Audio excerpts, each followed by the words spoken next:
Saya tidak akan memberikan statement yang bisa membuat gaduh, tetapi kalau kita lihat sejarah dari penyalahgunaan profesi pilot itu sudah ada dan Anda bisa lihat dari film American Made. Tetapi pilot itu tidak mungkin kerja sendiri kalau tidak ada orang yang sepowerful Pablo Escobar di negara-negara yang dituju. Itu yang pertama.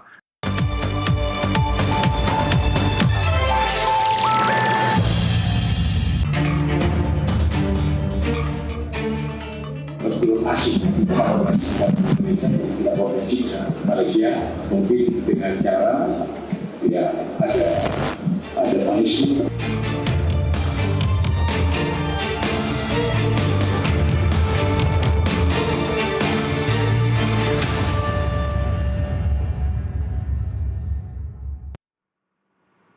Penangkapan seorang pilot warga negara Malaysia yang diduga membawa sekitar 26 kg narkotika di Bandara Soekarno-Hatta menyita perhatian publik. Kasus ini memunculkan pertanyaan besar mengenai modus baru penyelundupan narkotika lintas negara melalui jalur penerbangan. Sejauh mana status sebagai awak pesawat memberikan akses khusus di bandara dan apa yang harus dievaluasi agar kejadian serupa tidak terulang? Kita akan membahasnya bersama CEO dan founder Astrojet, Kapten Gemma Guyardi, dan pengamat penerbangan Alvin Lee. Selamat sore Pak Alvin Lee, selamat sore Mas Gemma. Selamat sore. Selamat sore. Terima kasih untuk waktunya. Saya mungkin pertama-tama ingin minta komentar dulu nih dari masing-masing narasumber. Ada seorang pilot, kebetulan memang warga negara Malaysia, pilot Malaysia Airlines, membawa 70.114 butir ekstasi seberat 26 kg. Tanggapan Anda Pak Alvin? Ya, ini sebenarnya bukan sesuatu yang baru ya. Pilot itu disalahgunakan untuk menyelundupkan barang-barang yang dilarang. Seingat saya dulu juga pernah ada pilot Indonesia ditangkap di Eropa juga, membawa barang-barang terlarang. Nah, yang perlu kita perhatikan adalah bahwa kali ini yang membawa ini adalah pilot dari Malaysia dan tergolong masih pilot muda karena dia masih second officer. Itu paling dia bekerja di maskapai tersebut paling baru sekitar 2 tahun. Ya. 39 tahun dan itu masih muda ya Pak Alvin? Masih muda, second officer. Dia bahkan first officer untuk menjadi senior co-pilot saja belum itu. Ini masih junior ya. Kemudian sekaligus membawa 25 kilo lebih. Ini berarti saya menduga ini sudah berulang kali, sudah berani membawa segitu banyaknya. Dan dari informasi yang saya dapat, dia juga sudah sebelumnya ternyata juga sudah pernah membawa ke Indonesia, tapi tidak sebanyak itu dan lolos. Jadi sekarang semakin berani. Yang perlu diperhatikan di sini adalah bahwa pilot tersebut bisa lolos dari Malaysia membawa barang terlarang sedemikian banyaknya, ini menjadi tanda tanya. Bagaimana bisa lolos dari Malaysia?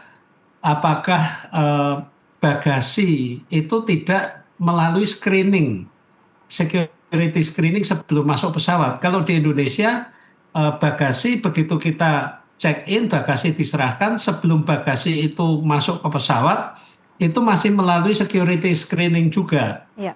Jadi kalau kita menaruh power bank di bagasi kita, itu bagasi kita akan ditahan, kita akan dipanggil untuk dibuka bagasi dulu sebelum bagasi itu bisa lolos ke pesawat.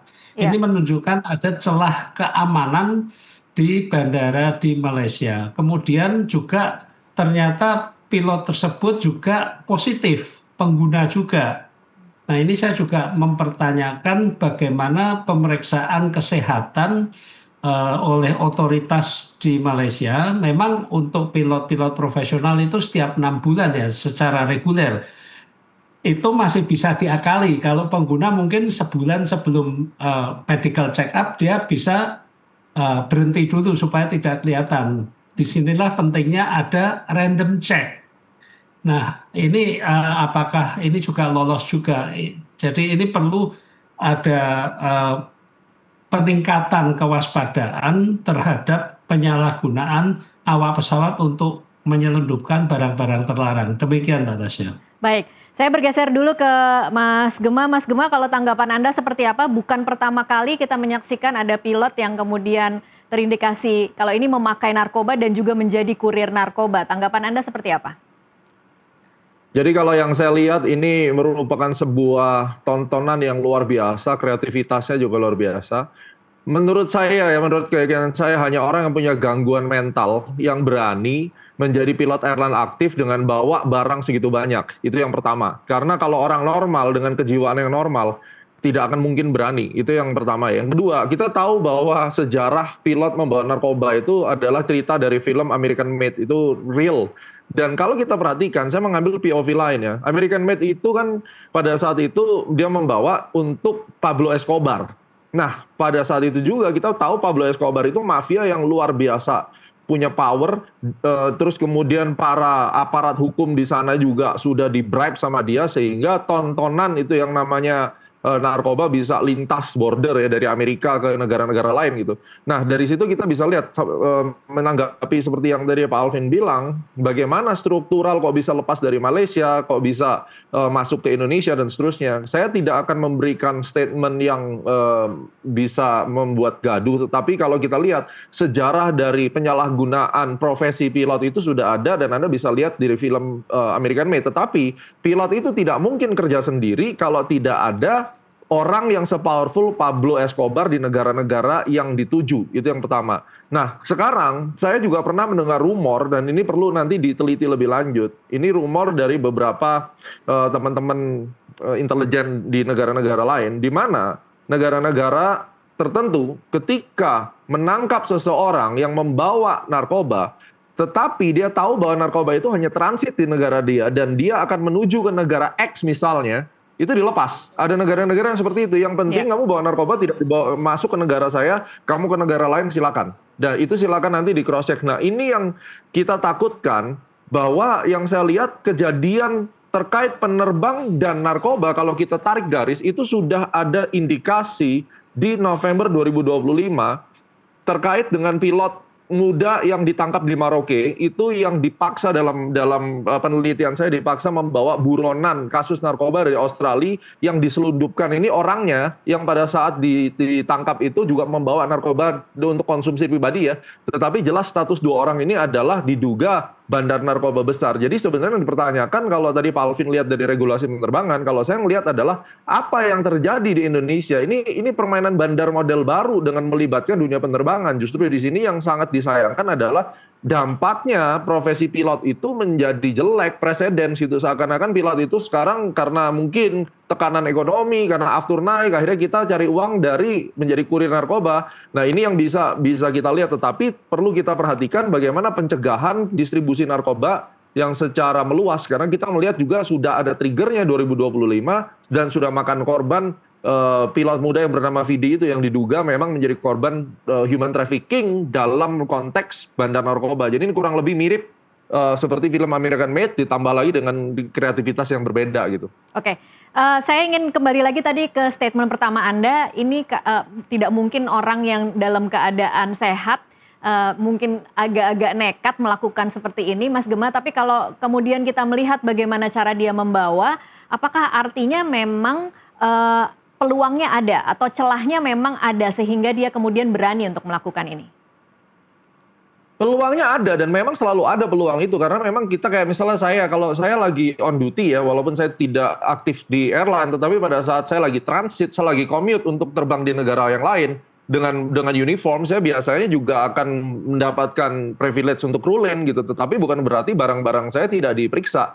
Nah pertanyaannya adalah kalau misalnya kita sebagai pilot aktif, apalagi sudah masuk di maskapai yang sebesar itu, national carrier, kita di dalam meniti karir itu kan juga harus memperhatikan license yang kita dapat. Karena kalau udah seperti ini kan udah pasti kan drug conviction namanya, dan itu license udah pasti hilang gitu kan.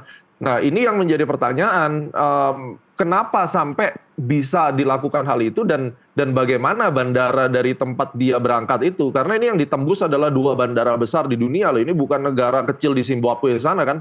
Ini kan negara satu Kuala Lumpur internasional, kemudian Jakarta, dan bisa sampai masuk 2 kali. Ini yang ketiga nih bahkan yang saya dengar, dan ini heads up sih, memang thumbs up buat Barreskrim ya. Tapi tentunya kan kita tahu kenapa sampai bisa ada 2 kali itu ya itulah, itu konspirasinya lah ya. Kita nggak mau terlalu jauh ke konspirasi, tapi yang jelas, dalam hal yang terjadi saat ini peluang itu selalu ada dan untungnya yang ketiga ini bisa ditangkap. Nah, pastinya kan ada whistleblower. Kalau kita lihat kenapa 2 kali lewat, kenapa yang ketiganya ya karena whistleblower-nya bekerja. Nah, pertanyaannya kenapa kok ada whistleblower ya? Menurut saya sih, menurut keyakinan saya ini adalah persaingan bisnis trafficking drugs. Dan ini yang harus menurut saya ditelusuri, bukan hanya karena profesinya pilot terus kemudian jadi rame. Saya tidak melihat masalah pilot, yang saya lihat adalah ini ada apa? Kenapa ada peredaran narkoba yang sebesar ini dan melibatkan dunia aviasi? Ini pemainnya pasti bukan pemain-pemain kecil, kurang lebih seperti itu.